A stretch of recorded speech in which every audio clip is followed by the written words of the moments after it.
literally just like take a record and take the best part and then just loop it over and over, like sing over it. No. I feel it's like the best process is always when it's like the most physical, and like if I'm running around the room playing drums and keys and then like and taking the car keys and like, you know, all that kind of stuff. If I'm doing a song that's just by myself, it's like, it'll take like a year. It was like 2 weeks where all these like crazy collaborations like happened, and John Wayne, J, Haji Beats. I still haven't processed all the stuff that's happened in the past few years, and I'm still like trying to like make sense of it all. And I had like a car accident that morning, and I was like, I was just so out of it. You know, like you get like shocked from a car accident.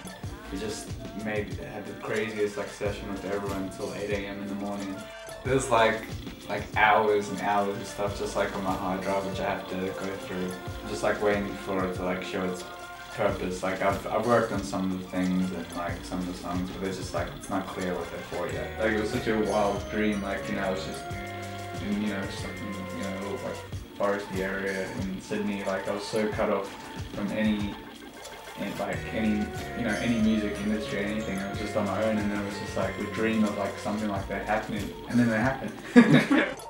I created the album that I released on Stone Sour called Twirly Gig, and I was like, you know, it'd be cool to get this like mastered and looked on the back of all the Stone Sour records, and it was like their mastering team, and I sent it to the mastering team, and they were like, yeah, we'll do it, and they did it, and they passed it on to Peanut Butter Wolf. They were like, hey Wolf, this is something you might like, and then that was that. And he was like, yeah, I'm gonna put this down. Oh yeah, it's a massive challenge. Something I don't think I've like ever been like too comfortable with. It feels like, because sometimes it feels like when I'm making it, you're like doing a painting, you know, you're putting like a, you know, you're doing this whole other stuff, and then it's like, well, perform your painting, and you're like, what? Is that possible? That album was like, it was a massive influence, especially when I just moved from South Africa to here. It was like, I want to do that. We were so happy that we got to the end of the performance at Outside In. We were like on stage like hugging and like crying. We weren't crying, but we were like, you know, hugging and like just like out of, like, we made it through the set. So, you know, we definitely didn't foresee it like going to the opera house. I still feel like in a weird like limbo that feels like very a part of it, and also very like, you know, detached.